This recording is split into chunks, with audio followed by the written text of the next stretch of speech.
Hello friends, so welcome to Patakal English Academy and Banshankar English Academy. PUC second year fourth unit ಅದಲ್ಲ everything I need to know I learn in the forest by Vandana Shiva. ಈ lesson ಮೇಲೆ ಏನು question ಬ್ಯಾಂಕ್ನಲ್ಲಿ 2 mark ಕ್ವಶನ್ಸ್ಗಳು ಕೊಟ್ಟಿರಲ್ಲ, ಆ ಕ್ವಶನ್ಸ್ಗಳಿಗೆ answer ಮಾಡ್ಕೊಡ್ತೀನಿ. Answer ಬರೆದಿರ್ತೀನಿ, ಜೊತೆಗೆ ಸ್ವಲ್ಪ ತಟ್ಟಿಗೆ ನಿಮಗೆ ವೆರೆವರ್ ಇಟ್ ಈಸ್ ನೆಸಸರಿ ಒಂದಿಷ್ಟು ಲಿಮಿಟೆಡ್ ವರ್ಡ್ಸ್ ಒಳಗೆ ಎಕ್ಸ್ಪ್ಲನೇಷನ್ ಮಾಡ್ತಿರ್ತೀನಿ. ಯಾಕಂದ್ರೆ ಸ್ವಲ್ಪ ಸಾಧಾರಣ ಹುಡುಗರಿಗೆ ಆ ಎಕ್ಸ್ಪ್ಲನೇಷನ್ ದೊಡ್ಡ ಸಪೋರ್ಟ್ ಬರೀಬೇಕಾದ್ರೆ ಇದಷ್ಟು ಬರೀತೀರಿ. ಎಕ್ಸ್ಪ್ಲನೇಷನ್ ನಿಮ್ಮ ಸಪೋರ್ಟಿಗೆ ಅಂಡರ್ಸ್ಟ್ಯಾಂಡಿಂಗ್ ಪರ್ಪಸ್ ಸ್ವಲ್ಪ ಎರಡು ಮಾತು ಮಾತಾಡ್ತಿರ್ತೀನಿ ಫ್ರೆಂಡ್ಸ್. ಫಾಸ್ಟ್ ಇರುವಂಥ ವಿದ್ಯಾರ್ಥಿಗಳಿಗೆ ಗೊತ್ತಾಗ್ತದೆ ಇದು ಏನು ಎಂತು ಅಂತ ತಿಳ್ಕೊಂಡು ಸುಮ್ಮನೆ ಒಂದು ಕಣ್ಣು ಆಡಿಸ್ಬೇಕಾಗಿರ್ತದೆ, ಅಷ್ಟು ಮಾಡ್ಕೋಬೇಡ್ರಿ. ಸಾಧಾರಣ ವಿದ್ಯಾರ್ಥಿಗಳಿಗೆ ಸ್ವಲ್ಪ ಸಪೋರ್ಟ್ ಬೇಕಾಗ್ತದೆ, ಬೆಟರ್ ಅಂಡರ್ಸ್ಟ್ಯಾಂಡಿಂಗ್. ಆ ಕಾರಣಕ್ಕೆ ಸ್ವಲ್ಪ ಮಾತಾಡ್ತೀನಿ. ನಂಬರ್ 1, ಇವು ಕ್ವಶನ್ ಬ್ಯಾಂಕ್ನಲ್ಲಿ ಕೊಟ್ಟಿರುವಂಥ ಕ್ವಶನ್ 2025 ಏನು ಬಿಟ್ಟಾರಲ್ಲ, ಕೆಲವು ಜನ ವಿದ್ಯಾರ್ಥಿಗಳು ಕೇಳ್ತಾರೆ, ಸರ್ ಇವೇ ಬರ್ತಾವೆ, ಬಹುತೇಕ ಬರ್ತಾವ್ರಿ, ಬಟ್ 100% ಇವೇ ಹೆಂಗೆ ಬರ್ತಾವೆ ಹೇಳ್ರಿ. ಹಿಂಗೆ 100% ಇವೇ ಕ್ವಶನ್ಗಳು ಕೇಳಿಬಿಟ್ರೆ ಏನಾಗಲ್ಲ, question paper out ಅದಲ್ರಿ.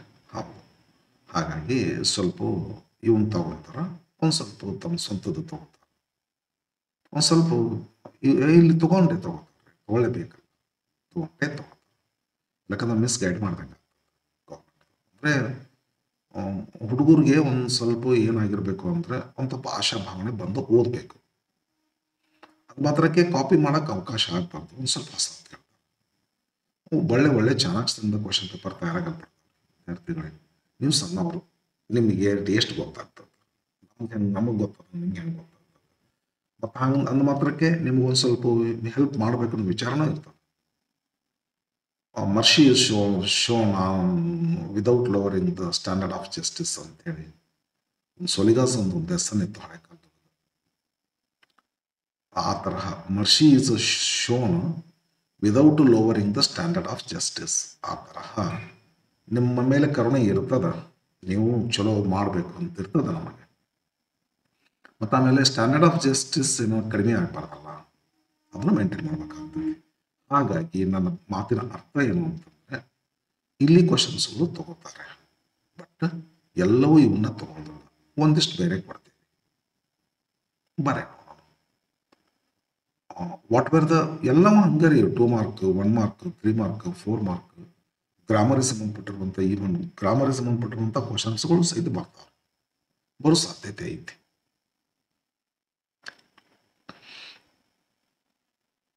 Number 1, what were the parents of Vandana Shiva.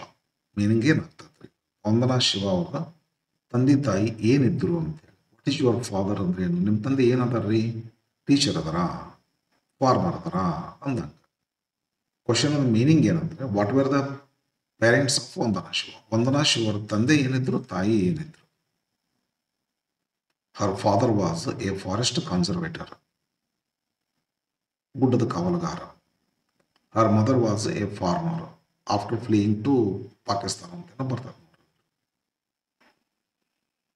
ಇದು ಇದು ಇದು ಅವ್ರ ತಾಯಿ ಫಾರ್ಮರ್, ವಂದನಾ ಶಿವ. ಎರಡೂ ಚಲೋ ಕಾಂಬಿನೇಷನ್ ಅಂತಲ್ಲ. ಇವರು ಫಾರೆಸ್ಟ್ನ ಹೆಂಗೆ ಕನ್ಸರ್ವೇಟ್ ಮಾಡ್ಬೇಕಂತ ತಿಳ್ಕೊಂಡು ತಮ್ಮ ಮಗಳಿಗೆ ಹೇಳ್ತಿರ್ಬೋದು ಮನೆಯೊಳಗೆ. ಇವರು agriculture without fertilisers, organic way of ಇದ್ರೊಳಗೆ ಹೆಂಗೆ ಬಯೋಡೈವರ್ಸಿಟಿ ಹೌದಲ್ಲ, ಆ ರೀತಿ ಒಳಗೆ ಹೆಂಗೆ ಅಗ್ರಿಕಲ್ಚರ್ ಮಾಡೋದು ಅಂತ ತಿಳ್ಕೊಂಡು ಇವರು ತಾಯಿಯವರಿಗೆ ಕಲಿಸಿರ್ಬೋದು.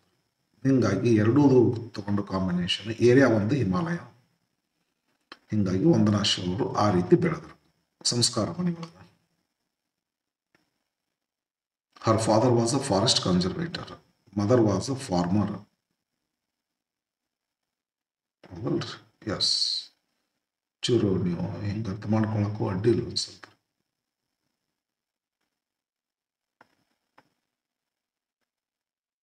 Forest conservator.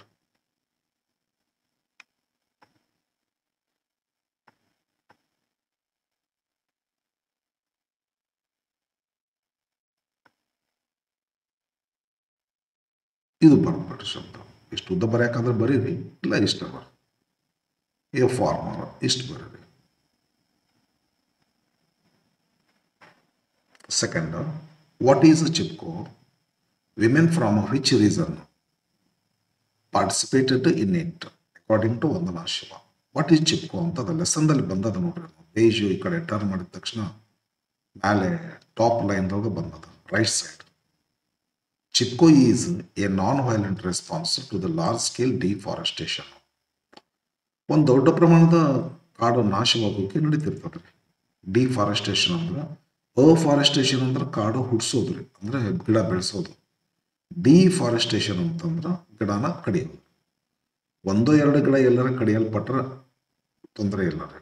ಬಟ್ ದೊಡ್ಡ ಪ್ರಮಾಣದಲ್ಲಿ ಲಾರ್ಜ್ ಸ್ಕೇಲ್ ಡಿಫಾರೆಸ್ಟೇಷನ್ ಆಗ್ಲಿಕ್ಕೆ ಹತ್ತೈತಿ ಅಂತಂದ್ರೆ ಅದಕ್ಕೆ ಉತ್ತರ ಕೊಡೋದು, ಅದಕ್ಕೆ ಅಪೋಸ್ ಮಾಡೋದು. ಅದು ಯಾವ ರೀತಿ ಅಪೋಸ್ ಮಾಡ್ಬೇಕಂದ್ರೆ ಹಿಂಸಾತ್ಮಕ ಇರಲಾರ್ದೆ ಮಾಡೋದು. ಗಾಂಧೀಜಿ ಮಾಡಿದ್ರಲ್ಲ ನಾನ್ ವೈಲೆನ್ಸ್, ಸತ್ಯಾಗ್ರಹ, ಇವರು ಅದೇ ಥರ ಮೂಮೆಂಟ್ ಅಂತ ಚಳವಳಿ ಅದ್ರಿ. ನಾನ್ ವೈಲೆಂಟ್ ಮೂಮೆಂಟ್ ಅಂದ್ರೆ Chipko is a non violent movement, ಅಹಿಂಸಾತ್ಮಕ ಒಂದು ಚಳವಳಿ. ಎದರ ವಿರುದ್ಧ ಅಂದ್ರೆ ಟು ಲಾರ್ಜ್ ಸ್ಕೇಲ್ ಡಿಫಾರೆಸ್ಟೇಷನ್, ದೊಡ್ಡ ಪ್ರಮಾಣದ deforestation ಆಗ್ತಿರ್ತದಲ್ಲ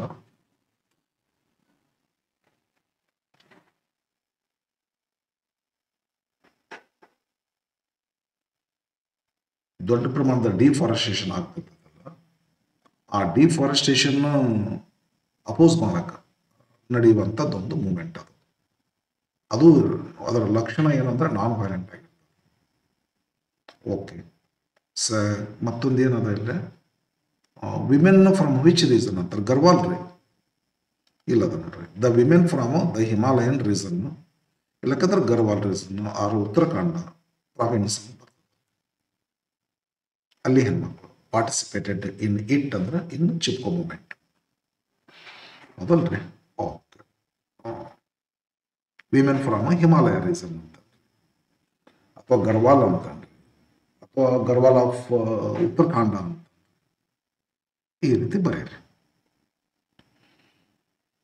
third question, according to Vandana Shiva who know the value of forest? Women ರೀ, ಗರ್ವಾಲ್ ವಿಮೆನ್, ಅವ್ರಿಗೆ ಗೊತ್ತು. ಅದೇ ಆಫೀಸರ್ಸ್ ತಾವು ತಿಳ್ಕೊತಾರ ಎಲ್ಲ ನಮಗ್ ಗೊತ್ತು ಅಂತೇಳಿ. ಬಟ್ ಹಳ್ಳಿ ಹೆಣ್ಮಕ್ಳು ನಿಮಗೇನು ಗೊತ್ತೈತಿ, ಸುಮ್ಮನೆ ಕಲಿತು ಬಂದಿರಿ ನೀವು. The real value of forest ಅಂದ್ರೆ ಅದು ನಮಗ್ ಗೊತ್ತೈತಿ. ವಂದನಾ ಶಿವ ಅವರು ಹೇಳೋದ ಪ್ರಕಾರ ಯಾರಿಗೆ ವ್ಯಾಲ್ಯೂ ಆಫ್ ಫಾರೆಸ್ಟ್ ಗೊತ್ತೈತಿ, what did they do to protect forest? The value of forest ಗೊತ್ತಿರ್ತಕ್ಕಂಥವ್ರು ಯಾರು, ಮತ್ತು ಅವ್ರಿಗೆ ಈ ಫಾರೆಸ್ಟ್ ಪ್ರೊಟೆಕ್ಟ್ ಮಾಡೋದ್ರ ಸಲುವಾಗಿ ಅಥವಾ ಡಿಫಾರೆಸ್ಟೇಷನ್ ಪ್ರೊಟೆಸ್ಟ್ ಮಾಡೋದ್ರ ಸಲುವಾಗಿ what did the women do ಅಂತಾರೆ. ವಿಮೆನ್ ಏನೇನು ಕಾರ್ಯಕ್ರಮ ಕೈಗೊಂಡ್ರು? ಮೊದಲ ಏನದಲ್ಲ, ಯಾರಿಗೆ ಗೊತ್ತು real value of forest? The women of Himalaya region know the real value of forest. Real ಇಲ್ಲ ಅಂತಿಲ್ಲಲ್ಲೇ, ನಾನು ಅಂತೀನಿ ಹಂಗೆ ಐತಿ ನಮ್ಮ ಟೆಕ್ಸ್ಟ್ ಬುಕ್ನಲ್ಲಿ ಐತಿ. ಈ ಕ್ವಶನ್ದಲ್ಲಿ ಬಂದಿರೋದು ನಾನು ಅದಕ್ಕೆ ಆ್ಯಡ್ ಮಾಡ್ತೀನಿ ಅಷ್ಟೇ, ಟು ಮೇಕ್ ಇಟ್ ಒಂಚೂರು ಮೋರ್ ಅಂಡರ್ಸ್ಟ್ಯಾಂಡಿಂಗ್ ನಿಮಗೆ ವಿದ್ಯಾರ್ಥಿಗಳಿಗೆ. ಯಾರಿಗೆ ಅಂತಂದ್ರೆ ಗೊತ್ತಾಗ್ತದೆ ಅಂದ್ರೆ women of the Himalayan reason ಅವ್ರಿಗೆ ಗೊತ್ತು. ಆಫೀಸರ್ಸ್ಗೆಲ್ಲ ಏನು ಗೊತ್ತ್ರಿ, ಸುಮ್ಮನೆ ರೊಕ್ಕ ನೋಡ್ತಾರೆ ಅವರು. ಹಾಗಾದ್ರೆ what did the women do ಅಂತ ಹೇಳಿ, ದೇ ಹಗ್ಡ್ ದ ಟ್ರೀಸ್, ಅದೇ Chipko movement. To protect them ಅಂದ್ರೆ trees from being cut down. ಗಿಡ ಕಟ್ ಮಾಡ್ತಾರಪ್ಪ, ನಮ್ಮನ್ನು ಕಟ್ ಮಾಡಿ ನಂತರ ಗಿಡ ಕಟ್ ಮಾಡಿ ತಿಳ್ಕೊಂಡು ಒಂದು ಯಾವುದೋ ಒಂದು ಹಾಡ ಹಾಡ್ತಲ್ಲ, ಹಾಡಿರ್ತದೆ ಹಳ್ಳಿ ಹಾಡ, ಹಾಡ್ಕೊಂತ ಆ ಗಿಡಗಳನ್ನ ತೆಕ್ ಬಿಡಿತಾರೆ. ಹಗ್ಗಂದ್ರೆ ತೆಕ್ ಬಿಡ್ಕೊಳ್ಳೋದ್ರಿ, ಅಪ್ಪಕೊಳ್ಳೋದು. ಆಮೇಲೆ ಫಾರೆಸ್ಟ್ ಆಫೀಸರ್ಸ್ ಏನು ಮಾಡ್ಬೇಕಾದ್ರೆ ಮತ್ತೀಗ ಅವ್ರನ್ನ ಕಟ್ ಮಾಡಿದ ನಂತರ ಗಿಡ ಕಟ್ ಮಾಡ್ಬೇಕು, ಕಟ್ ಮಾಡಕ್ಕೆ ಇಂಪಾಸಿಬಲ್ ಆಗಿಬಿಡ್ತದೆ. ಹಿಂಗೆ ಗಿಡಗಳನ್ನ ಉಳಿಸಿದ್ರು ಅಂತ ಇದು ಬರ್ದ್ಬಿಡ್ರಿ. The women of Himalaya region know the value of forest. What did they do ಅಂತ, they hugged the trees to protect them from being cut down. Question number 4, what is the real value of forest? ಮತ್ತೆ repeat ಆಗಿದಲ್ರಿ, repeat ಆಗಿದೆ ಇದು. ಇಲ್ಲಿ repeat ಆಗಿಲ್ಲ actually. Who know the real value ಅಂತ ಕೇಳ್ತಾರೆ. ಇಲ್ಲೇ ವಿಮೆನ್ ಆಫ್ ಗರ್ವಾಲ ಏರಿಯಾ ಅಂತ ಹೇಳ್ಕೊಂಡು what is the real value of forest according to those people women ಅಂತ ಕೇಳ್ತಾರೆ ಇಲ್ಲಿ ಕ್ವಶನ್. ಏನದು? According to women involved in Chipko movement the real value of forest was springs and streams. Springs and streams. ಮತ್ತು sub question ಏನೋ ಇದೆ ನೋಡ್ರಿ. Yes, according to women involved. ಇದು ಆಗ್ತದೆ ಇದು. ಸಬ್ ಕ್ವಶನ್ ಇಲ್ಲ ಇದ್ರೊಳಗೆ. ಇದನ್ನೇ ಎಕ್ಸ್ಪ್ಲನೇಷನ್ ಮಾಡಿ ಇನ್ನೊಂದು ಸ್ವಲ್ಪ. ಸ್ಪ್ರಿಂಗ್ಸ್ ಆ್ಯಂಡ್ ಸ್ಟ್ರೀಮ್ಸ್ ಅಂತಾರ ಬಂದಿದೆ. ಯಾಕೆ ಅಂತ ಕೇಳಿದ್ರೆ, why are springs and streams real valuable thing for the women which is actually not known to the forest officials. ಯಾಕೆ ಅಂತ ಕೇಳಿದ್ರೆ, those springs and streams give them ಇಲ್ಲ ಇದು ನೋಡ್ರಿ ಫಾರೆಸ್ಟ್ ಅಥವಾ springs and streams. Springs and streams give them food for their cattle, fuel for their hearths. ಅಂದ್ರೆ ಹೆಂಗಂದ್ರೆ ಗೊತ್ತಾಗ್ತದಿಲ್ಲ, ಅವ್ರ ದನ ಕರುಗಳಿಗೆ ಮೇವು ಸಿಗ್ತದೆ. ಸ್ಟ್ರೀಮ್ಸ್ ಇದ್ರೆ ಅಲ್ಲಿ ನೀರಿನಿಂದಾಗಿ ಹುಲ್ಲು ಮೇವು ಅಂತಾರೆ ನಮ್ಮ ಗ್ರಾಮೀಣ ಭಾಷೆ ಒಳಗೆ. ನಾವು ಮೇವು ಅಂತೀವ್ರಿ. ಇವ್ರು ಏನಂತಾರ ಇಲ್ಲಿ ಫುಡ್ ಫಾರ್ ಕ್ಯಾಟಲ್ ಅಂತ ಕರೀತಾರೆ. ಎಸ್, ಫಾರೆಸ್ಟ್ ಅವ್ರಿಗೇನು ಕೊಡ್ತೈತಿ? ಫುಡ್ ಫಾರ್ ದರ್ ಕ್ಯಾಟಲ್, ದನ ಕರುಗಳಿಗೆ ಮೇವು ಕೊಡ್ತೈತಿ. ಅಂಡ್ ಹಾರ್ಟ್ಸ್ ಅಂತಂದ್ರೆ ಚಲೋ ಹಾರ್ಸ್, ಈ ಒಲಿ ಅಂತೀವಲ್ಲ, ಒಲಿ ಹಚ್ಚಲಿಕ್ಕೆ ಸಣ್ಣ ಸಣ್ಣ ಕಟ್ಟಿಗೆ ಕೊಡ್ತೈತಿ. ದೊಡ್ಡ ಗಿಡಗಳನ್ನ ಕಡಿಯೋದಿಲ್ಲ ಅವ್ರು. ಮತ್ತೆ ಸಣ್ಣ ಚೂಕು ಟ್ವಿಗ್ಸ್ ಬಿದ್ದಿರ್ತೈತಲ್ಲ, ಎಸ್, ಟ್ವಿಗ್ಸನ್ನು ಕೊಡ್ತೈತಿ. ಆ ಟ್ವಿಗ್ಸ್ ಅನ್ನು ತಗೊಂಡೋಗಿ ಒಲಿ ಹಚ್ತಾರೆ. ಇವತ್ತಿನ ದಿವಸ ಗ್ಯಾಸ್ ಬಂದಿದೆ. ಅವತ್ತು ಅವ್ರಿಗೆ ಒಲಿ ಹಚ್ಬೇಕಾದ್ರೆ ಕಟ್ಟಿಗೆನ ಯೂಸ್ ಮಾಡ್ತಿದ್ದಿಲ್ಲ. ಆ ಕಟ್ಟಿಗೆ ಫಾರೆಸ್ಟ್ ಇಂದ ಬರ್ತಿತ್ತು. ಅಂಡ್ ಫಾಡರ್ ಅಂದ್ರೆ ಇದು ಫುಡ್, ದನಕರುಗಳಿಗೆ ಫುಡ್ ಕೊಡ್ತಿತ್ತು, ಅವ್ರ ಒಲಿಗೆ ಕಟ್ಟಿಗೆ ಕೊಡ್ತಿತ್ತು. ಹಾಗಾಗಿ ಅದು ಅನ್ಕೊಂಡಿದ್ರು ಹೆಣ್ಮಕ್ಳು. ರಿಯಲ್ ವ್ಯಾಲ್ಯೂ ಇದೆ, ಇದಕ್ಕಿಂತ ಹೆಚ್ಚಿನ ವ್ಯಾಲ್ಯೂ ಯಾವ್ದ್ರೆ ಅದು. Next, fifth question. What did Vandana Shiva do while she was on padayatra of Chipko movement? Vandana Shiva ಅವರು ಏನು ಮಾಡ್ತಾರ? ಇವರು before she went to Chicago for her PhD, ಈ ತಾವು ಒಂದಿಷ್ಟು ಫಾಂಡ್ ಆಫ್ ಅಂತಾನೆ ಇದ್ದಂಗೆ ಅದರ ಇಷ್ಟಪಡ್ತಕ್ಕಂಥದ್ದು ಒಂದಿಷ್ಟು ಫಾರೆಸ್ಟ್ ಇದ್ದು ರೀ. ಒಂದು ಸ್ಟ್ರೀಮ್ ಇತ್ತು. ಸಣ್ಣವರಿದ್ದಾಗ ಆ ಫಾರೆಸ್ಟ್ಗೆ ವಿಸಿಟ್ ಕೊಡ್ತಿದ್ರು. ಆ ಸ್ಟ್ರೀಮ್ನಾಗ ಸ್ನಾನ ಮಾಡ್ತಿದ್ರು. ಅವು ಎರಡುಗಳನ್ನು ನೋಡ್ಕೊಂಡು ಹೋದ್ರಾತು ಅಂತ. ಈಗೆಲ್ಲ ದೂರ ಹೋಗ್ಬೇಕಾತು ಅಂದ್ರೆ ಸಂಬಂಧಿಕರ ಭೇಟಿಯಾಗಿ ಹೋಗ್ತಿರಲ್ಲ, ಪ್ರೀತಿ ಇರೋ ಅವ್ರಿಗೆ, ಲವಿಂಗ್ ಪೀಪಲ್ ಇರ್ತಾರಲ್ಲ, ಹಂಗೆ ವಂದನಾ ಶಿವ ಅವ್ರಿಗೆ ಲವಿಂಗ್ ಥಿಂಗ್ಸ್ ಅಂದರೆ ಲವಿಂಗ್ ಪೀಪಲ್ ಅಲ್ರಿ, ಲವಿಂಗ್ ಥಿಂಗ್ಸ್. ಯಾರು ಬೀಗರು ಬಿಜ್ಜರು ಭೇಟಿಯಾಗಿರೋ ಇಲ್ಲ ಗೊತ್ತಿಲ್ಲ. ಅವ್ರು ಭೇಟಿಯಾದದ್ದು ಕಾಡುಗಳನ್ನು ಮತ್ತು ಸ್ಟ್ರೀಮ್. ಇವ್ರೇನು ಹೇಳ್ತಾರೆ? What did Vandana Shiva do ಅಂತ ಕೇಳ್ತಾರೆ. While she was on the padayatras. ಆಮೇಲೆ ಇದು ಕ್ವಶನ್ ಸ್ವಲ್ಪ ಏನಂತಂದ್ರೆ, ಅವರು ಇದಕ್ಕೆ ಹೋಗ್ತಾರ್ರಿ, ಕೆನಡಾಕ್ಕೆ ಹೋಗ್ತಾರ್ರಿ. ಹೋಗಿ ವೆಕೇಶನ್ಗೆ ಬರ್ತಿರ್ತಾರ್ರಿ ಹೊಳ್ಳಿ ಇಂಡಿಯಾಕ್ಕೆ. ವೆಕೇಶನ್ಗೆ ಬಂದಾಗ ಅವ್ರು ಏನು ಮಾಡ್ತಿದ್ರು ಅನ್ನುವಂಥ ಪ್ರಶ್ನೆಗೆ ಉತ್ತರ ಇದು. ನಾನು ಎಷ್ಟೊತ್ತನ ಮಾತಾಡಿದ್ನಲ್ಲ ಅದು ಒಂಚೂರು ಪ್ರೀವಿಯಸ್ ಆಗ್ತದೆ. ಬಟ್ ಡೈರೆಕ್ಟ್ ಕ್ವಶನ್ ಏನಂತಂದ್ರೆ, ವಾಪಸ್ ಅವರು ವೆಕೇಶನ್ಗೆ ಬರ್ತಿದ್ರು ಇಂಡಿಯಾಕ್ಕೆ ಕೆನಡಾದಿಂದ PhD ಮಾಡುವಾಗ. ಇಂಡಿಯಾಕ್ಕೆ ಬಂದಾಗ ವೆಕೇಶನ್ ಇದ್ದಾಗ ಅವರು ಏನು ಮಾಡಿದ್ರು? ಪಾದಯಾತ್ರೆ ಮಾಡ್ತಿದ್ರು. ಅದೇನಿನ ಪಾದಯಾತ್ರೆ ಮಾಡುವಾಗ ಏನು ಶಿವಾಯನಮ ಅಂತ ಭಜನೆ ಮಾಡ್ತಿದ್ರ? ಅವ್ರು ಏನು ಮಾಡ್ತಿದ್ರು ಅಂದ್ರೆ, she documented the deforestation and the work of forest activists. ಅಂದ್ರೆ ಕಾಗದ ಪತ್ರ ಬರೀತಿದ್ರಿ ಅವರು. ಡಾಕ್ಯುಮೆಂಟೇಶನ್ ಏನು ಮಾಡ್ತಿದ್ದೆ ಅದರದ್ದು ಡಿಫಾರೆಸ್ಟೇಷನ್. ಎಷ್ಟು ಕಾಡುಗಳು ನಾಶ ಆಗಿದೆಯಪ್ಪ, ಇಷ್ಟ್ಯಾಕೆ ನಾಶ ಮಾಡ್ರಪ್ಪ ಫಾರೆಸ್ಟ್ ಅಧಿಕಾರಿಗಳೇ, ಅವ್ರಿಗೆ ಕಂಪ್ಲೇಂಟ್ ಕೊಡಾಕ ಅಕೌಂಟ್ ಇದು ಡಾಕ್ಯುಮೆಂಟ್ ಬರೆದಿಡೋದು. ಇಷ್ಟು ಗಿಡಗಳಿದ್ದು ರೀ, ಈಗ ಇಷ್ಟ ಗಿಡಗಳು ಉಳ್ಕೊಂಡ ಅಂತೇಳಿ ಡಿಫಾರೆಸ್ಟೇಷನ್ ಆದದ್ದನ್ನು ಲೆಕ್ಕ ಇಡ್ತಿದ್ರು. ಆ್ಯಂಡ್ ಮತ್ತೊಂದು ಏನು ಮಾಡ್ತಿದ್ರಪ್ಪ ಅಂದ್ರೆ, the work of forest activist. ಹಂಗಂದ್ರೆ ಈ ಫಾರೆಸ್ಟ್ ಆಕ್ಟಿವಿಸ್ಟ್ ಈಗ where there is a will ಅಂತ ತಿಳ್ಕೊಂಡು ಅದರೊಳಗೆ ವಿಮೆನ್ ಆಕ್ಟಿವಿಸ್ಟ್ ಅಂತ ಬರ್ತಾರೆ. ಈಗ ಆಕ್ಟಿವಿಸ್ಟ್ ಅಂದ್ರೆ ಕಾರ್ಯಕರ್ತರು. ರಾಮಕೃಷ್ಣ ಮಿಷನ್ ಅಂತಾರೆ, ಅದ್ರೊಳಗೆ ಆಕ್ಟಿವಿಸ್ಟ್ ಇರ್ತಾರಲ್ಲ. ಫಾರೆಸ್ಟ್ ಆಕ್ಟಿವಿಸ್ಟ್ಗಳು ಏನೇನು ಕೆಲಸ ಮಾಡ್ಯಾರ, ಎಷ್ಟು ಗಿಡಗಳನ್ನ ಹಚ್ಚಾರ, ಯಾವ್ಯಾವ ಗಿಡಗಳನ್ನ ಹಚ್ಚಾರ, ಎಷ್ಟು ಬೆಳೆದಾವು, ಎಷ್ಟು ಬೆಳೆದಿಲ್ಲ, ಇದನ್ನೆಲ್ಲ ಡಾಕ್ಯುಮೆಂಟೇಶನ್ ಮಾಡ್ತಿದ್ರು. ಅಂದ್ರೆ ಡಾಕ್ಯುಮೆಂಟೇಶನ್ನು ಕಾಗದ ಪತ್ರ ಬರೆದಿರ್ತಿದ್ರು. ಏನನ್ನ ಡಿಫಾರೆಸ್ಟೇಷನ್ ಎಷ್ಟಾಯ್ತು, ಫಾರೆಸ್ಟ್ ಆಕ್ಟಿವಿಸ್ಟ್ಗಳು ಏನು ಮಾಡ್ಯಾರ, ವರ್ಕ್ ಆಫ್ ಫಾರೆಸ್ಟ್ ಆಕ್ಟಿವಿಸ್ಟ್ ಏನಾಗ ಸುಮ್ಮನೆ ಕೂತೀರ, ಏನಾದರೂ ಮಾಡಿರ ಅಂತ ಇವೆರಡುಗಳನ್ನ ಡಾಕ್ಯುಮೆಂಟ್ ಮಾಡ್ತಿದ್ರು. ನಂಬರ್ 1. ನಂಬರ್ 2 ಇನ್ನೊಂದು ಮಾಡ್ತಿದ್ರು, ಗೊತ್ತಿಲ್ರಿ, ಪಾದಯಾತ್ರೆ ಮಾಡ್ತಿರ್ಬೇಕಾದ್ರೆ ಇದನ್ನ ಮಾಡ್ತಾ while she was doing this she did one more thing, that is the spread of message of Chipko movement. ಹೌದು, ಚಿಪ್ಕೋ ಚಳುವಳಿಯ ಒಂದು ಸಂದೇಶ ಏನದ, ಗಿಡಗಳನ್ನ ಬೆಳೆಸೋದು, ಅಫಾರೆಸ್ಟೇಷನ್. ಆ ಅಫಾರೆಸ್ಟೇಷನ್ ಸಂದೇಶವನ್ನು ಕೊಡ್ತಾ ಕೊಡ್ತಾ ಪಾದಯಾತ್ರೆಯನ್ನ ಮಾಡ್ತಿದ್ರು.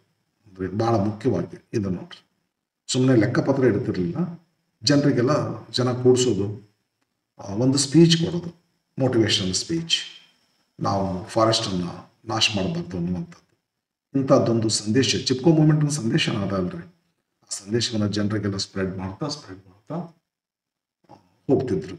ಓಕೆ, ಬರೀ ನೆಕ್ಸ್ಟ್ ಕ್ವಶನ್ ನೋಡೋಣ. 6th, what did Vandana Shiva learn from Chipko movement? ಭಾಳ ಇಂಪಾರ್ಟೆಂಟ್. ಲಾಸ್ಟ್ ಇಯರ್ ಈ ಫಸ್ಟ್ ಎಕ್ಸಾಮ್ದಲ್ಲಿ ಈ ಕ್ವಶನ್ ಅನ್ನು ಕೇಳಿದ್ರು. ನನಗೂ ಕೂಡ ಒಂದು ಕ್ಷಣ ದಂಗಾಗ್ಬಿಟ್ಟಿದೆ ಕ್ವಶನ್ ಪೇಪರ್ ನೋಡಿದ ತಕ್ಷಣ. What did she learn from the forest, what did she learn from Chipko movement ಅಂತ.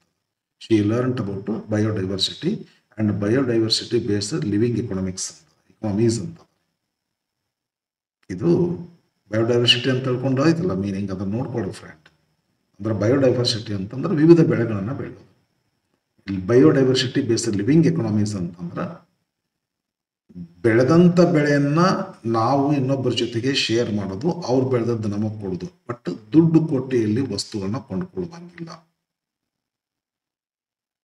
ನಾವು ಒಂದು ಬೆಳೆ ನಮ್ಮ ಹೊಲ ಬೆಳೆಯೋದು, ಮೆಣಸಿನಕಾಯಿ ನಮ್ಮ ಹೊಲ ನಾ ಬೆಳೆದು, ಗೋಧಿ ನಿನ್ನ ಹೊಲ ಬೆಳೆಯೋದು, ಜೋಳ ಇನ್ನೊಬ್ಬರು ಬೆಳೆಯೋದು, ರಾಗಿ ಮತ್ತೊಬ್ಬರು ಬೆಳೆಯೋದು, ನಂದು ಬೆಳೆದ ಮಾಲ್ ನಿಮಗೆ ಕೊಡೋದು, ನಿಮ್ಮ ಬೆಳೆದ ಮಾಲ್ ನಮಗೆ ಕೊಡೋದು, ಹಿಂಗ ಹಂಚ್ಕೊಂಡು ತಿನ್ನೋದು, ಬೇರೆ ಎಲ್ಲೂ ಕಳಿಸುವಂಗಿಲ್ಲ, ರೊಕ್ಕಕ್ಕೆ ಮಾರುವಂಗಿಲ್ಲ.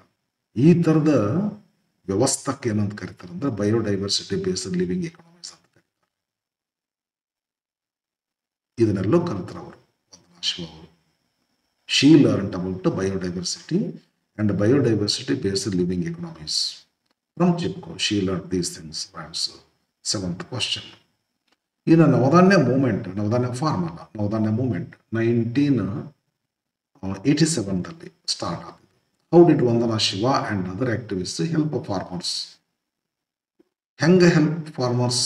ನವಧಾನ್ಯ ಮೂಮೆಂಟ್ ಏನು ಮಾಡ್ತಾರ ಅಂತಂದ್ರೆ, ನವಧಾನ್ಯ ಮೂಮೆಂಟ್ ಚಳುವಳಿ ಮಾಡುವಾಗ ಇದು ಒಂದು ಸ್ವಲ್ಪ ಆನ್ಸರ್ ಅನ್ನ ತಪ್ಪು ಬರ್ತೀನಿ ಅಂತ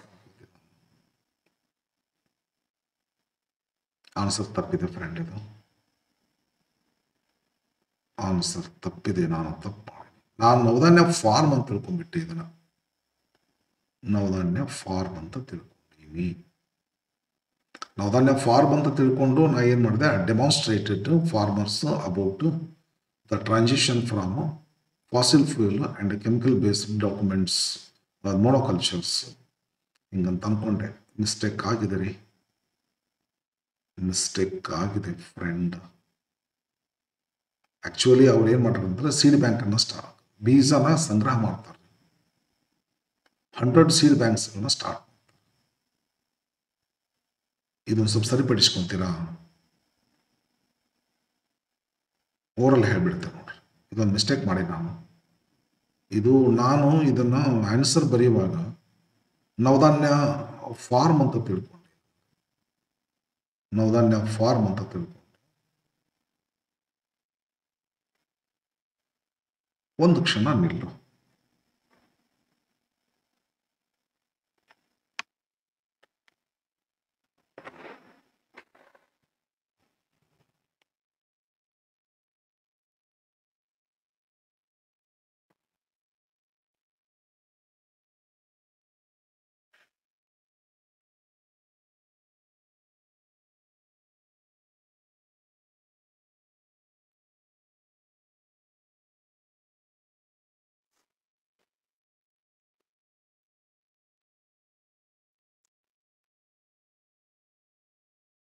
ಸಾರಿ ಫ್ರೆಂಡ್, ಒಂದು ಮಿಸ್ಟೇಕ್ ಆಗಿದೆ ನನ್ನಿಂದ, ಒಪ್ಕೋತೀನಿ ನಾನು.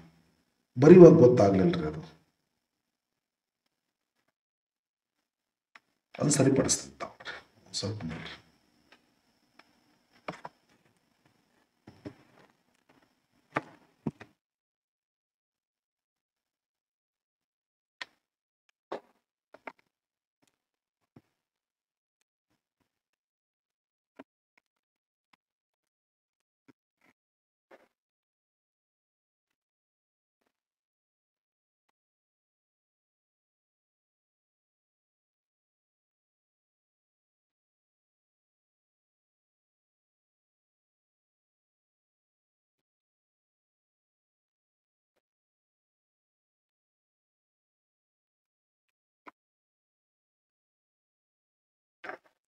ಸ್ವಲ್ಪ ಬರೆದು ಬಿಡ್ತೀನಿ ರೀ, ಅದನ್ನು ಫಾಲೋ ಮಾಡಿ.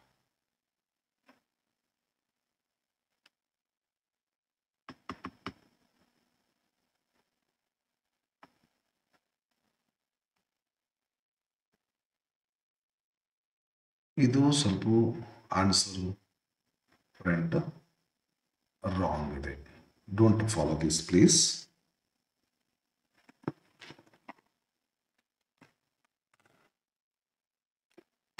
ಇದು ಬೇಡ, ಇದನ್ನು ಫಾಲೋ ಮಾಡಬೇಡ್ರಿ, ತಪ್ಪಿದೆ answer.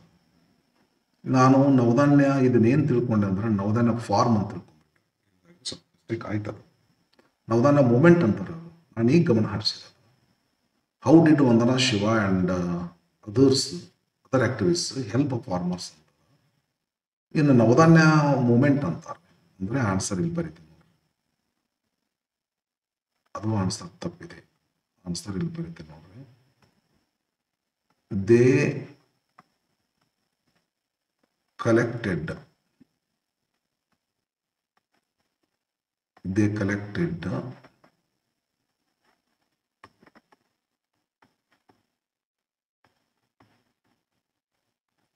different seeds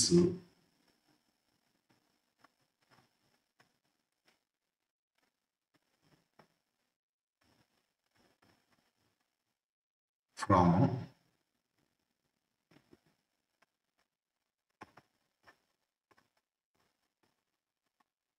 different farmers.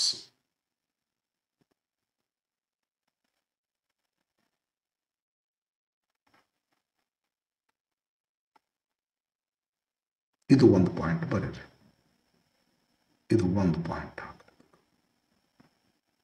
ಇನ್ನೊಂದು ಪಾಯಿಂಟ್ ಬರೆದ್ಬಿಟ್ರಿ. ದೇ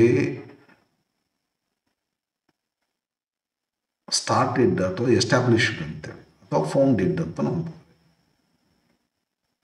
ದೇ ಸ್ಟಾರ್ಟೆಡ್, ಏನು ಸ್ಟಾರ್ಟ್ ಮಾಡಿದ್ರು ಅಂತಂದ್ರೆ 100 ಸೀಡ್ ಬ್ಯಾಂಕ್.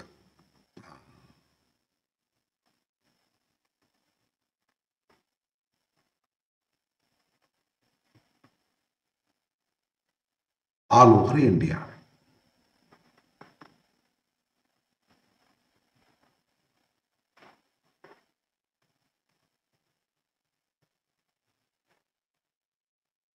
ಸರಿ ಫ್ರೆಂಡ್, ಸರಿ ಆಯ್ತು ರೀ. ಮತ್ತೊಂದು ಬೇರೆ ವಿಡಿಯೋನ ಮಾಡ್ಬೇಕಂತ ಮಾಡಿದ್ದೆ, ಬಟ್ ಸಂಹೌ ಕೋಆಪರೇಷನ್ ಮಾಡಿ ಪ್ಲೀಸ್. ಅದು ಏನು ಸ್ವಲ್ಪ ನನಗಿದು ಆಗಲಿಲ್ಲ ಅವರಿಗೆ, ಪ್ಲೀಸ್ ಫ್ರೆಂಡ್. ಇದು ಬೇಡ, ಇದು ಈ ಆನ್ಸರ್ ಬರಿಬೇಡಿ, ತಪ್ಪಿದೆ. ಇದು ನವಧಾನ್ಯ ಫಾರ್ಮ್ ಅಂದ್ರೆ ಆನ್ಸರ್ ಕರೆಕ್ಟ್ ಆಗ್ತದೆ. ನವಧಾನ್ಯ ಮೂಮೆಂಟ್ ಅಂತಾರೆ. ಒಂದು 7 ವರ್ಷ ಚಳವಳಿ ಮಾಡ್ಯಾರ, ಗೊತ್ತಿಲ್ಲ ಅವರು. 1987 ಚಳವಳಿ ಸ್ಟಾರ್ಟ್ ಆಗ್ತದೆ, 94 ತನಕ ಚಳವಳಿ ಮಾಡ್ತಾರೆ. ಆ ಚಳವಳಿ ಮಾಡುವಂಥ ಅವಧಿ ಒಳಗೆ ಅವ್ರು ಹೆಂಗೆ ಫಾರ್ಮರ್ಸ್ ಹೆಲ್ಪ್ ಮಾಡ್ಯಾರ ಅಂತ ಕೇಳ್ತಾರೆ. ಬಟ್ ನಾನೇನು ಬರ್ದೇನೆ ಆನ್ಸರ್ ಇದನ್ನ, ಇದು ನವಧಾನ್ಯ ಫಾರ್ಮ್ 1994 ಸ್ಟಾರ್ಟ್ ಆಗ್ತದೆ. ಆ ನವಧಾನ್ಯ ಫಾರ್ಮ್ನಿಂದ ಫಾರ್ಮರ್ಸ್ಗೆ ಹೆಂಗೆ ಹೆಲ್ಪ್ ಮಾಡಿದ್ರು ಅಂತ ಡೆಮಾನ್ಸ್ಟ್ರೇಟ್ ಮಾಡಿ ತೋರಿಸ್ತಾರ, ಹಿಂಗೆಲ್ಲ ಇರಲಿಲ್ಲ. ಇವಾಗ ಸಪೋಸ್ ನವಧಾನ್ಯ ಫಾರ್ಮ್ ಅಂತ ಕೇಳಿದ್ರಂದ್ರೆ ಇದನ್ನ ಬರೀರಿ. ಬಟ್ ಕ್ವಶನ್ ಇದಕ್ಕಂತೂ ಆನ್ಸರ್ ತಪ್ಪು ಆನ್ಸರ್. ನಾನೇನು ಮತ್ತೆ ನಾ ಮಾಡಿದ್ದು ಸರಿ ಅಂತ ಹೋಗಲ್ಲ, ನನಗದು ಗಮನಕ್ಕೆ ಬರಲಾರ್ದು ತಪ್ಪಾಗಿದೆ. ಓಕೆ ಫ್ರೆಂಡ್, ಸರಿಪಡಿಸಿ ನೋಡ್ರಿ. ಈಗ ದೇ ಕಲೆಕ್ಟೆಡ್, ದೇ ಅಂದರೆ Vandana Shiva and other activist collected different seeds from different farmers. ಅಡ್ಡೆಲ್ಲ ಸಂಗ್ರಹ ಮಾಡ್ತಾರೆ. ಮತ್ತು ಬೀಜ ಕೇಂದ್ರಗಳನ್ನು ತೆಗಿತಾರೆ, ಬೀಜ ಬ್ಯಾಂಕ್ಗಳನ್ನು, ಒಂದು 100 ಬೀಜ ಬ್ಯಾಂಕ್ಗಳನ್ನು ತೆಗೆದು ರೈತರಿಗೆ ಹೆಲ್ಪ್ ಮಾಡ್ತಾರೆ. ಇದು ಕರೆಕ್ಟ್ ಅದ ರೀ, ನನಗಿದು ಹೊಳೆಯಲಿಲ್ಲ, ಕ್ವಶನ್ನ ಮಿಸ್ಪ್ರಶ್ನೆ ಮಾಡಿಕೊಂಡೆ, ಹೀಗಾಗಿ ಮಿಸ್ ಆನ್ಸರ್ ಬಂತು, ಸಾರಿ. ಬರೀ next question, what did biodiversity teach Vandana Shiva ಅಂತ. ಭಾಳ ಅದಾವ್ರಿ biodiversity. I learned many things from forest, I learned many things from biodiversity ಅಂತ ಹೇಳ್ತಾರೆ. ಇದೆಲ್ಲ ಕಲ್ತಾರೆ. ನಾವು ಒಂದು 4 ಸಂಗ್ರಹ ಮಾಡೀನಿ. Abundance, freedom, cooperation, mutual giving ರೀ. ಅದ ಮ್ಯೂಚುವಲ್ ಗಿವಿಂಗಕ್ಕೆ ಇಲ್ಲ ಐತೆ ನೋಡ್ರಿ, ಇದು ಮ್ಯೂಚುವಲ್ ಗಿವಿಂಗ್ ರೀ. ಇದು ಬಯೋಡೈವರ್ಸಿಟಿ ಬೇಸ್ಡ್ ಲಿವಿಂಗ್ ಎಕನಾಮೀಸ್ ಅಂದ್ರೆ ಮ್ಯೂಚುವಲ್ ಗಿವಿಂಗ್ ರೀ. ಇದು ಆಗಲ್ಲ, ನನಗೆ ಅನ್ನಕ್ಕೆ ಬರಲ್ಲ ಈ ವರ್ಡ್. ಇದು ಮ್ಯೂಚುವಲ್ ಗಿವಿಂಗ್ ಅಂತ ಐತಲ್ಲ, ಇದು biodiversity based living economies. Mutual giving ಇದರ ಮೀನಿಂಗು ಗೊತ್ತಾತಿಲ್ರಿ? ಸರಿ, ಬರ್ರಿ. ಈಗ ವಂದನಾ ಶಿವ ಅವರು ಏನಂತಂದ್ರೆ, ಇದು biodiversity form of biodiversity intensive form of agriculture ಮಾಡ್ತಾರಲ್ಲ, ಅದನ್ನ ಪ್ರಾಕ್ಟೈಸ್ ಮಾಡ್ತಾರ, ಅದನ್ನ ಪ್ರೀಚಿಂಗ್ ಮಾಡ್ತಾರ, ಸರಿ ತಾನೆ? ಅದನ್ನ ಡೆಮಾನ್ಸ್ಟ್ರೇಟ್ ಮಾಡಿ ತೋರಿಸ್ತಾರೆ, ಅದನ್ನ ಸಪೋರ್ಟ್ ಮಾಡ್ತಾರೆ. ಓಕೆ, ಹಾಗಾದ್ರೆ ಏನ್ ಕಲಿತರು ವಂದನಾ ಶಿವ ಅವರು ಅದರಿಂದ ಅಂತ ಹೇಳಿದ್ರೆ, ಅಬಂಡನ್ಸ್. ಅಬಂಡನ್ಸ್ ಅಂದ್ರೆ ಏನ್ರಿ? ಯಥೇಚ್ಛತೆ. ಈಗ ಮನ್ಯಾಗ ದೊಡ್ಡ ರೈತರು ಇರ್ತಾರೆ ನೋಡ್ರಿ, ಕೊರತೆ ಅಂತ ಇರೋದಲ್ರಿಪ್ಪ ಅವ್ರಿಗೆ. ಯಾರು ಬೀಗರು ಬಂದ್ರೆ ಸಾಕು, ಒಂದು ದೊಡ್ಡದೊಂದು ಡಬ್ರಿ ಉಪ್ಪಿಡ್ತಿರೋ ಇಟ್ಬಿಡ್ತಾರೆ. ತಮ್ಮ ಮನೆಯವ್ರು ತಿಂದು ಬೀಗರು ತಿಂದು ಓಣೆನಾರೇ ಕೊಟ್ಟರು. ನಾವು ನೌಕರಿದಾರರು ಹಂಗಲ್ಲ, ನೌಕರಿದಾರರು ನಾವೆಲ್ಲ ಆಫೀಸರ್ಸ್ ಹಂಗಲ್ಲ. ಇಷ್ಟೇ ಮನೆಗೆ ಇಬ್ಬರಿಗೆ ಆಗುವಷ್ಟು ಅಳತೆ ಮಾಡಿ ಹಿಡಿ ಮೊಕ್ಕು ಹಾಕಿ. ಅಬಂಡನ್ಸ್ ಇರೋದಿಲ್ಲ ನಮಗೆ ಸ್ಕೇರ್ಸಿಟಿ ಇರ್ತೈತಿ, ಕೊರತೆ. ಇನ್ನೂ ಸ್ವಲ್ಪ ಹೆಚ್ಚಿಗೆ ಹಾಕಿನಂದ್ರೆ ಇರೋದಿಲ್ಲ, ಮತ್ತೆ ಅಂಗಡಿಗೆ ಹೋಗಿ ತೊಗೊಂಡು ಬರ್ಬೇಕು. ಇಂಥದ್ದನ್ನ ಹೇಟ್ ಮಾಡ್ತಾರೆ ವಂದನಾ ಶಿವ ಅವರು. ಮನ್ಯಾಗ ಒಟ್ಟು ಬೇಕು, ನಾವು ಕಾಳು ಕಡಿ ಹಿಂಗೆ. ಅಬಂಡನ್ಸ್, ಯಥೇಚ್ಛತೆ, ಕೊರತೆ ಎಂಬುದಿಲ್ಲ. ಯಾವಾಗ ಇದು ಕೊರತೆ ಎಂಬುದಿಲ್ಲ? ಬಯೋಡೈವರ್ಸಿಟಿ. ಮೋನೋಕಲ್ಚರ್ ಮಾಡಿದ್ರೆ ಕೊರತೆ, ಬಯೋಡೈವರ್ಸಿಟಿಯಿಂದ ಕೊರತೆ ಇಲ್ಲ. ಮತ್ತು ಬಯೋಡೈವರ್ಸಿಟಿಯಿಂದ ಸ್ವತಂತ್ರ ಇದ್ದಾರೆ. ಎಲ್ಲದರೂ ವಿವಿಧ ತಳಿಗಳು ಸ್ವತಂತ್ರವಾಗಿ ಬೆಳೀತಾವ್ರೆ. ನಾವು ಮನುಷ್ಯರಿಗೆ ನಮಗೆ ಸ್ವತಂತ್ರ ಬೇಕು ಅನ್ನೋದನ್ನು ಕಲಿತೀವಿ. ಕೋಆಪರೇಷನ್, ಒಂದು ಬೆಳೆ ಇನ್ನೊಂದು ಬೆಳೆಗೆ ಕೋಆಪರೇಷನ್. ಈಗ ಕೆಲವೊಂದು ಜೋಡಿ ಕ್ರಾಪ್ಗಳದಾವ್ರೆ, ಒಂದು ಕೋಆಪರೇಷನ್ ಹೋಗ್ಕೊಂಡು ಹೋಗ್ತಾವ್ರೆ. ಹಂಗೆ ನಾವು ಸಮಾಜದಲ್ಲಿ ಕೂಡ ಒಬ್ರಿಗೊಬ್ರು ಎಲ್ಲ ಜಾತಿ ಜನಾಂಗ ಹೊಂದಿಕೊಂಡು ಹೋಗೋದನ್ನ ನಾವು ಫಾರೆಸ್ಟ್ ಅಂತ, everything I need to I learn the forest ಅಂತ ಕರೀತಾರೆ. ಫಾರೆಸ್ಟ್ ಈಸ್ ಅ ಟೀಚರ್ ಅಂತಾರೆ, ಹೌದಲ್ಲ? ನೇಚರ್ ಈಸ್ ಟೀಚರ್ ಅಂತಾರೆ. ಮತ್ತು ಆಮೇಲೆ ಮ್ಯೂಚುವಲ್ ಗಿವಿಂಗ್ ಅಂತ ಹೇಳಿದ್ನಲ್ಲ, ಇದು ರೀ ಕೊಡ್ಕೊಳ್ಳುವಿಕೆ ರೀ. ಬೇರೆ ಎಲ್ಲೂ ಕೊಂಡ್ಕೊಳ್ಳೋದಿಲ್ಲ. ನಮ್ಮೆಲ್ಲ ಬೆಳೆದು ನಿಮಗೆ ಕೊಡೋದು, ನಿಮ್ಮೆಲ್ಲ ಬೆಳೆದು ನನಗೆ ಕೊಡೋದು. ಇದನ್ನೆಲ್ಲ ಅಂದರೆ ನಮ್ಮ ಮನೆಯಾಗ ಏನಾರು ಐತಂದ್ರೆ ನಿಮ್ಮ ಮನೆಗೆ ಕೊಡೋದು, ನಿಮ್ಮ ಮನೆಗೆ ಏನಾರು ಇರ್ತಂದ್ರೆ ನಮ್ಮ ಮನೆಯಾಗ ನೀವು ಕೊಡೋದು. ಮ್ಯೂಚುವಲ್ ಗಿವಿಂಗ್ ಒಂಥರ ಹಿಂಗಿದ್ದಾಗ ನೆಮ್ಮದಿಯಿಂದ ಬದುಕ್ತೇವ್ರಿ, ಆರಾಮಿರ್ತದೆ. ಹೊರಗಿನವ್ರು ಅನ್ಸೋದೇ ಇಲ್ಲ, ಇನ್ನು ನಮ್ಮ ಮನೆಯವ್ರೇನಪ್ಪ ಇವರು ಅಂತ ಅನಿಸ್ತದೆ. ಇಂಥ ಭಾವನೆ ಬರಬೇಕಂದ್ರೆ ಮ್ಯೂಚುವಲ್ ಗಿವಿಂಗ್ ಬೇಕಾಗ್ತದೆ. ಓಕೆ ಫ್ರೆಂಡ್, ಬರ್ರಿ 9th ಕ್ವಶನ್ನು.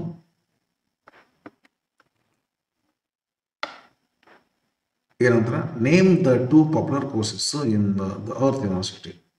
ಅರ್ತ್ ಯೂನಿವರ್ಸಿಟಿ ಒಳಗೆ ಅವ್ರು ಯಾರ್ಯಾರು ಸ್ಟೂಡೆಂಟ್ಸ್ ಭಾಗವಹಿಸ್ಬೋದು, ಫಾರ್ಮರ್ಸ್ ಭಾಗವಹಿಸ್ಬೋದು, ಫಾರಿನರ್ಸ್ ಭಾಗವಹಿಸ್ಬೋದು, ಹಿಂಗೆಲ್ಲ. ಮತ್ತು ಅಲ್ಲಿ ಏನು ಕೋರ್ಸ್ ಅದಾವ್ರಿ? ಈಗೆಲ್ಲ ನಮ್ಮ ಕಾಲೇಜಿಗೆ ಬಂದರೆ ಅಂತಂದ್ರೆ ನಿಮ್ಮ PUC ಆರ್ಟ್ಸ್, ಕಾಮರ್ಸ್, ಸೈನ್ಸ್ ಎಲ್ಲ ಇರ್ತಿರ್ತಾವಲ್ಲ. ಹಂಗೆ ಅರ್ತ್ ಯೂನಿವರ್ಸಿಟಿ ಎಲ್ಲಿದ್ದಾರೆ? ನವಧಾನ್ಯ ಫಾರ್ಮ್ನಾಗ ಇದ್ದಾರೆ.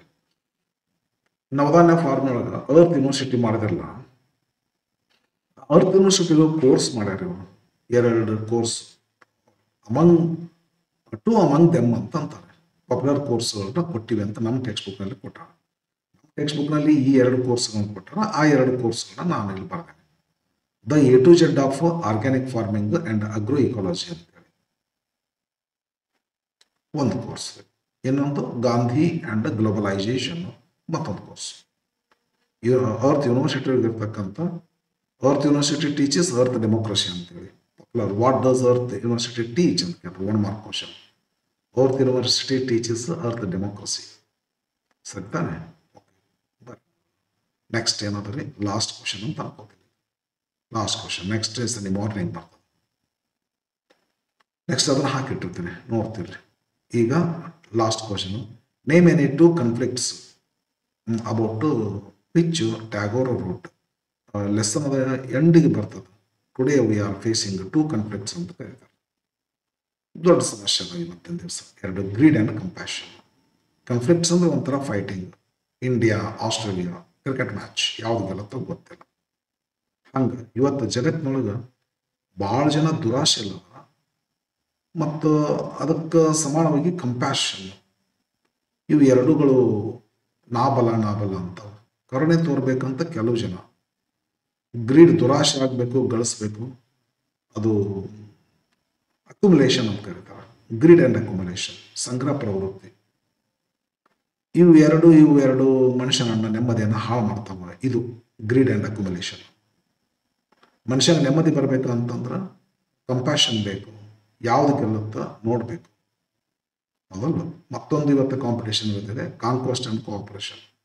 ಕಾಂಕ್ವೆಸ್ಟ್ ಅಂದ್ರೆ ಡಾಮಿನೇಟ್ ಮಾಡೋದು, ಗಂಡ ಹೆಂಡತಿ ಮೇಲೆ ಡಾಮಿನೇಟ್ ಮಾಡೋದು, ಶ್ರೀಮಂತ ಬಡವರ ಮೇಲೆ ಇದು ಬರ್ತದಲ್ಲ. UN ಕಾನ್ಫರೆನ್ಸ್ ಅವರು ಒಂದು ಕಾನ್ಫರೆನ್ಸ್ ಮಾಡ್ತಾರೆ, ಅದು ಬೋಲಿವಿಯಾ ಈಕ್ವೆಡರ್ ದೇಶದಿಂದ ಇನ್ಸ್ಪೈರ್ ಆಗಿ. ಏನಾಗಿರ್ತಲ್ಲ, ಕೋಆಪರೇಷನ್ ನಾಟ್ ಕಾಂಕ್ವೆಸ್ಟ್, ಡಾಮಿನೇಷನ್, ಹೌದಲ್ಲ. ಎಸ್, ಇವತ್ತು ಅದು ನಡೆದಿದೆ. ಕಾಂಕ್ವೆಸ್ಟ್ ಅಂದ್ರೆ ಜಯಿಸೋದು, ನಾನಿನ್ನು ಜಯಿಸೇ ತೀರ್ತೀನಿ, ನಾ ಗೆಲ್ತೀನಿ ಅಂತ ಒಂದು ತತ್ವ. ಇನ್ನೊಂದು ತತ್ವ ಏನು, ನಾನು ನಿನ್ನ ಗೆಲ್ಲೋದು ಬೇಡ, ನೀನು ನನ್ನ ಗೆಲ್ಲೋದು ಬೇಡ, ಇಬ್ಬರು ನಾವು ಫ್ರೆಂಡ್ ಆಗಿ ಹೋಗೋಣ ಅಂತ. ನನ್ನ ಸಪೋರ್ಟಿಗೆ ನೀ ಇರು, ನಿನ್ನ ಸಪೋರ್ಟಿನ ಅರ್ಥ. ನನಗೆ ಹಾರ್ಮ್ ಮಾಡಬೇಡ ನೀನು, ನಿನಗೂ ನಾನು ಹಾರ್ಮ್ ಮಾಡೋದಿಲ್ಲ. ಇದು ಕೋಆಪರೇಷನ್. ನಿನಗೆ ಹಾರ್ಮ್ ಮಾಡಿ ನಾನು ಗೆಲ್ತೀನಿ, ಕಾಂಕ್ವೆಸ್ಟ್. ಇವತ್ತೆರಡು ಜಗತ್ತಿನೊಳಗೆ ಭಾಳ ಫಾಸ್ಟಾಗಿ ರೈವಲ್ಸ್ ಇವೆಲ್ಲ ಬಸವಯ್ಯ ತಮ್ಮಣ್ಣ ಇದ್ದಂಗೆ. ಯಾರು ಗೆಲ್ತಾರ ನೋಡಬೇಕು, ಇದರಲ್ಲಿ ಯಾರು ಗೆಲ್ತಾರ ನೋಡಬೇಕು. ಆ್ಯಕ್ಚುಲಿ ಓನ್ಲಿ 2 ಅಂತಾರೆ ಇವರು. ಬಟ್ ನಮ್ಗೆ ಟೆಕ್ಸ್ಟ್ ಬುಕ್ನಾಗ ಕೊಡೋದೇ 3 ಕೊಟ್ಬಿಟ್ಟಾರೆ. ಯಾಕೆ ಇನ್ನೊಂದು ಕೊಟ್ಟರ ಅಂತ ಬರೆದ್ಬಿಟ್ರೆ, ವೈಲೆನ್ಸ್ ಅಂಡ್ ಹಾರ್ಮ್.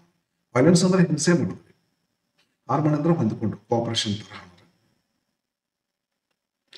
ಹಿಂಸೆ ಮಾಡ್ತೀಯಾ, ಹೊಂದ್ಕೊಂಡು ಹೋಗ್ತೀಯ. ಇವತ್ತ ಜನರಿಗೆ ಒಂದು ಗೊಂದಲದಲ್ಲಿದ್ದೇವೆ ನಾವು. ಹಿಂಗಿರ್ಬೇಕು, ನಮಗೆ ಕರೆಕ್ಟಾಗಿ ಹೆಂಗಿರ್ಬೇಕು ಅನ್ನೋದನ್ನ ಯಾರು ಟೀಚ್ ಮಾಡ್ತಾರೆ ಅಂತ ಹೇಳ್ತಾರೆ ವಂದನಾ ಶಿವ ಅವರು ಕೊನೆ ಲೆಕ್ಸನ್ಗೆ. ನೇಚರ್ ನಮಗೆ ಟೀಚ್ ಮಾಡುತ್ತಂತ. ಇದನ್ನ ನಾವು ಪಾಲಿಸಬೇಕು. Compassion not greed, cooperation not conquest, harmony not violence. Okay, stop ಮಾಡ್ತೀನಿ ಫ್ರೆಂಡ್. ಇನ್ನು ಮುಂದಿನ ವಿಡಿಯೋದಲ್ಲಿ ಮುಂದಿನ ಲೆಸನ್ ಜೊತೆಗೆ ಬರ್ತೇನೆ. Thank you for watching. ಏಕೆ ಸಬ್ಸ್ಕ್ರೈಬ್ ಮಾಡ್ಕೊಂಡು ಇಟ್ಕೊಡ್ರಿ. ಮುಂದಿನ ವಿಡಿಯೋ ನಾನು ಯಾವಾಗ ಹಾಕ್ತೀನಿ ಅವಾಗೆಲ್ಲ ತಮಗೆ ನೋಟಿಫಿಕೇಶನ್ಸ್ ಬರ್ತವೆ, ಗೊತ್ತಾಗ್ತದೆ ವಿಡಿಯೋ ಬಂತು. ಪಟಕಲ್ ಇಂಗ್ಲೀಷ್ ಅಕಾಡೆಮಿ ಅವ್ರದ್ದು ಅಂತ ಹೇಳ್ಬೋದು. Yes, thank you.